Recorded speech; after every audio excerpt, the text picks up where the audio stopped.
Hi, I'm Mia McCormick, and today I have an interesting all-in-one camera from Sony, the Sony RX10 Mark II. It does a lot, and it has an impressive built-in zoom lens, but the RX10 Mark II's video capabilities are what really stand out. Here's an overview of what we're going to cover in this video. We'll really focus on the video capture aspect of the camera. Then my colleague Larry Becker will touch on the photo specs and features. We'll take a peek at the ergonomics and layout, and then we'll wrap it all up with some extra features and usage tips. Let's start dissecting the really interesting video capabilities of the 20.2 megapixel Sony CyberShot DSC-RX10 Mark II.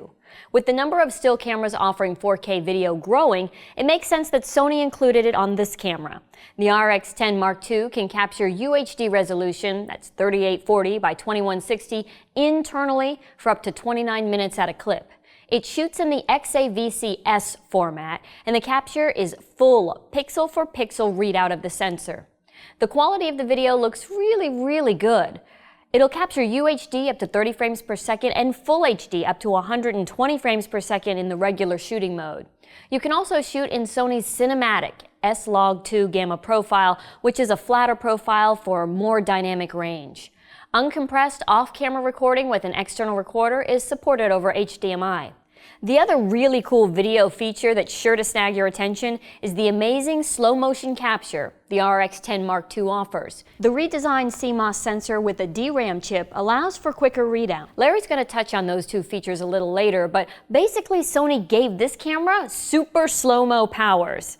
It can shoot up to a whopping 960 frames per second and output it as a full HD file. It'll play back at 40 times slower than the actual capture rate, meaning you can see movement that you'd never even see with just the naked eye. Under the HFR or high frame rate settings in the menu, you can choose from quality priority or time priority mode. I'd go with quality every time, because even though it only captures 2 seconds of recording time, 2 seconds of a clip captured at 960 frames per second actually gives you 2 minutes and 30 seconds of slow motion playback. You can choose to capture at 960 frames per second, 480, or 240 frames per second. It's just such a cool feature to have on a small camera like this. There are a few other video features that also caught my attention.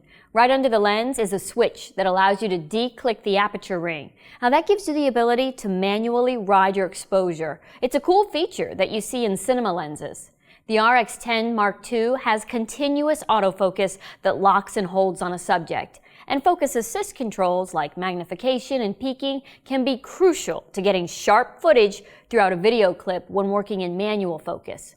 Plus, there's an LCD that articulates and tilts up and down, good for shooting high or low angles, though I kinda wish it swiveled too.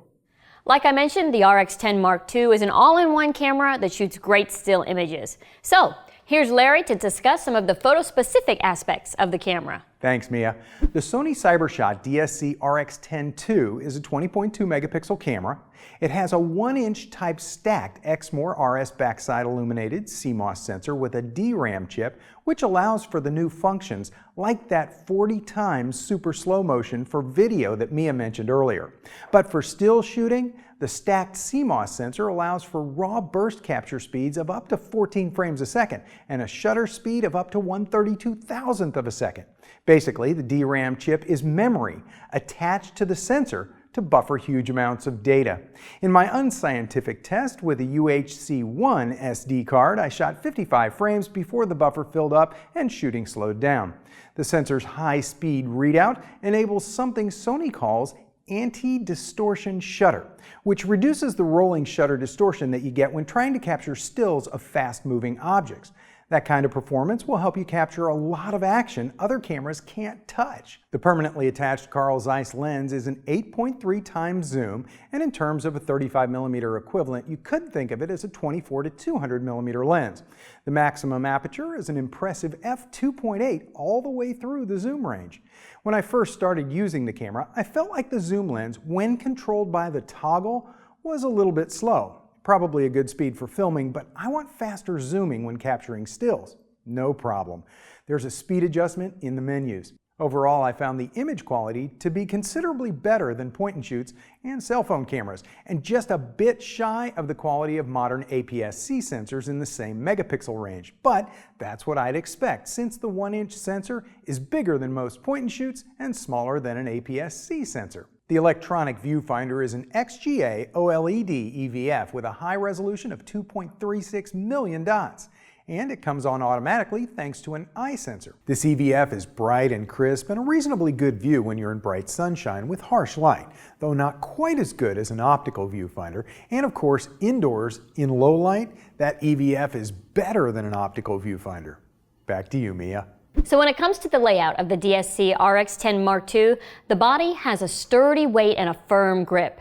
And the camera's Zeiss zoom lens tucks away surprisingly small when you flip it off for travel. You can zoom with the ring on the lens barrel or by using the zoom toggle in front of the shutter button. You'll find two labeled custom buttons you can program to access any feature you'd like. And on the bottom front of the camera, below the RX10 II logo, is a dial that controls the AF settings. Now, if you're new to Sony, you may be used to going into the menus to find these. S is for single shot AF, C is for continuous AF.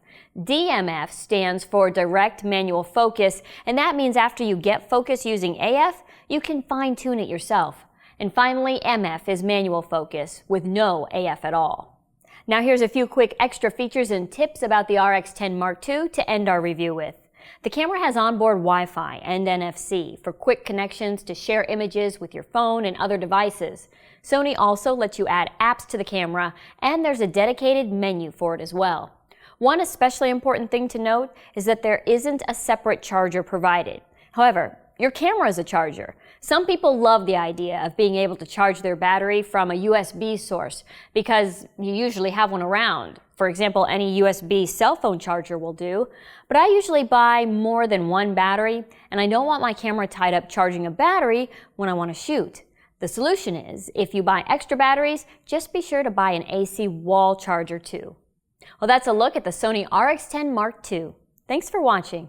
Whether you're a hobbyist or a professional, B&H has the answers to your questions. Experience a world of technology at our New York City Superstore.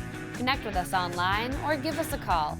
Our staff of experts is happy to help.